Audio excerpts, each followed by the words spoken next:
کیا غریب ممالک کے لیے معاشی ترقی صرف ایک سہانا خواب ہے؟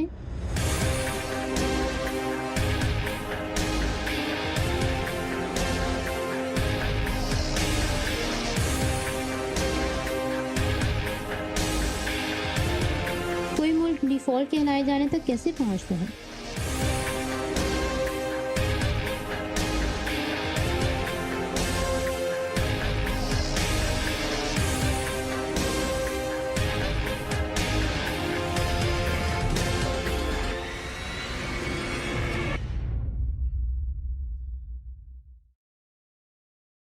پیٹر ڈی شیف کی کتاب how an economy grows and why it crashes کے مطابق جب ایک جزیرے پر موجود ایبل نامی شخص نے مچھلیاں پکڑنے کے لیے نیٹ بنا کر اپنی پیداوار، آمدنی اور بچت بڑھا لی، تو اس کے بعد اس کے باقی دوستوں چارلی اور بیکر نے بھی ایسا کرنے کے بارے میں سوچا اور ایبل کی بچت کو قرضوں کی صورت میں استعمال میں لانے کے لیے مختلف تجارتی منصوبوں اور معاہدوں کو زیر بحث لائے۔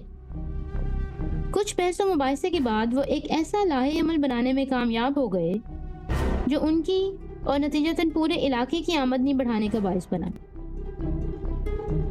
آمدنی، بچت، انویسٹمنٹ، پروفٹ، یہ وہ بنیادی معاشی اصول ہے جو کسی بھی اکانومی میں تبدیل نہیں ہوتا، صرف اکانومی کے حجم کے حساب سے بچت کرنے والے اور قرض لینے والے کے درمیان موجود بہت سی پرتوں میں چھپ جاتا ہے۔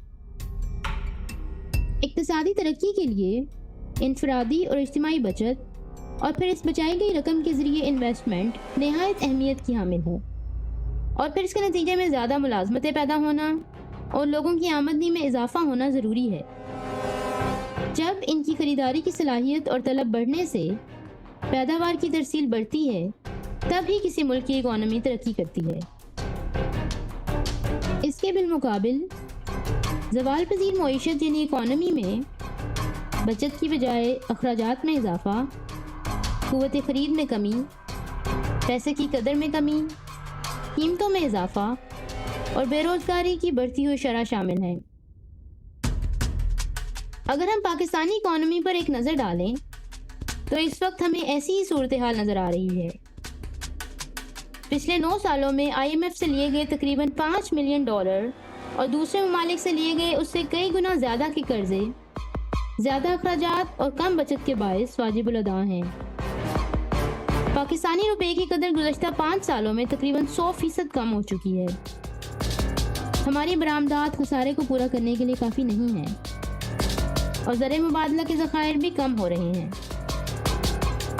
تاہم سری لنکا کے برعکس پاکستان کو قرضوں کے لیے نادہندہ ہونے کے امکانات کا سامنا فی الحال نہیں ہے۔ اگر دیکھا جائے کہ سری لنکا میں کیا ہوا ہے تو دراصل سری لنکا کے پاس غیر ملکی کرنسی کے ذخائر ختم ہونے کے قریب ہیں اور IMF سے لیے گئے قرضے کی قسط واپس کرنے کے لیے پیسے نہیں ہیں۔ اسے ڈیفالٹ کرنا کہتے ہیں۔ اس کی بہت سی وجوہات ہیں۔ دراصل سری لنکا میں یہ عمل تقریباً 2015 سے شروع ہو چکا ہے۔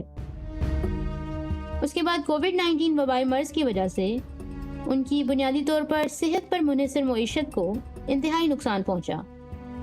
اس کے ساتھ ساتھ تیل کی بڑھتی ہوئی قیمتیں اور وہاں کے صدر گوتابایا راجپکسا کی حکومت کی طرف سے عوام کو مصنوعی ریلیف دینے کے لیے ٹیکسوں میں کٹوتیاں بھی اس کی ذمہ دار ہیں۔ اس وقت ملک کے 22 ملین افراد کو 12 گھنٹے بجلی کی بندش اور خوراک، ایندھن اور ادویات جیسی دیگر ضروری اشیاء کی شدید قلت کا سامنا ہے۔ اس کے ساتھ ساتھ وہاں مہنگائی اب 30% تک بڑھ چکی ہے۔ سیاسی افراتفری بھی دونوں ایشیائی ممالک میں متوازی چل رہی ہے۔ مظاہرے زور پکڑ رہے ہیں اور استحکام کہیں نظر نہیں آ رہا۔ دیگر جنوبی ایشیائی ممالک پر نظر ڈالی جائے تو پاکستان کے ختم ہوتے زر مبادلہ کے $10 بلین کے ذخائر کے بالمقابل جنوری 2022 تک ہندوستان میں زر مبادلہ کے ذخائر 634.287 بلین امریکی ڈالر تک پہنچ چکے ہیں۔ مشترکہ افراط زر 9.1% ہے، جبکہ غیر ملکی سرمایہ کاروں نے ہندوستان میں سال 2021 میں 6.68 بلین امریکی ڈالر کی سرمایہ کاری کی ہے۔ ہندوستان میں دیگر بیرونی قرضے بھی ہیں، لیکن IMF کے قرضے نسبتاً کم ہیں۔ ان جنوبی ایشیائی ممالک میں لوگوں کی اوسطاً آمدنی بھی ترقی یافتہ ممالک کی نسبت نہایت کم ہے اور بین الاقوامی منڈیوں میں مہنگائی سے ان ممالک کے عوام کی قوت خرید مزید کم ہو جاتی ہے۔ امریکہ میں ہر گھر کی اوسط سالانہ آمدنی $56,310 ہے، جبکہ چین میں سالانہ آمدنی $10,340، انڈیا میں $4,971، بنگلہ دیش میں $2,024، پاکستان میں $1,826 اور سری لنکا میں $1,441 ہے۔ ماہرین کے مطابق اقتصادی ترقی کو آگے بڑھانے کے 3 اہم عوامل ہیں، جن میں سرمایہ کا ذخیرہ جمع کرنا، سرمایہ کاری میں اضافہ اور تکنیکی ترقی شامل ہیں۔ امیر ممالک بھی غریب ممالک کی اکانومیز کو بہتر بنانے میں مدد کر سکتے ہیں، قرضے دے کر نہیں بلکہ آزادانہ تجارت کو فروغ دے کر۔ یورپی یونین آج آزاد تجارت کی ایک قابل ذکر مثال ہے۔ رکن ممالک تجارتی مقاصد کے لیے سرحدوں کے بغیر ایک اکائی بن گئے ہیں، اور یورو کو واحد کرنسی ماننے سے تمام ممالک کے لیے ترقی کا راستہ مزید ہموار ہو چکا ہے۔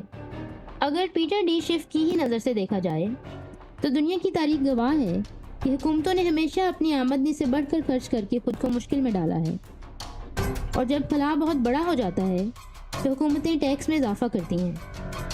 زیادہ ٹیکس ہمیشہ پیداواری صلاحیتوں کی حوصلہ شکنی کرتی ہیں، اور مزید ٹیکس بڑھانے سے لوگ کام کرنا چھوڑ دیتے ہیں، نتیجتاً فسادات بھی شروع ہو سکتے ہیں۔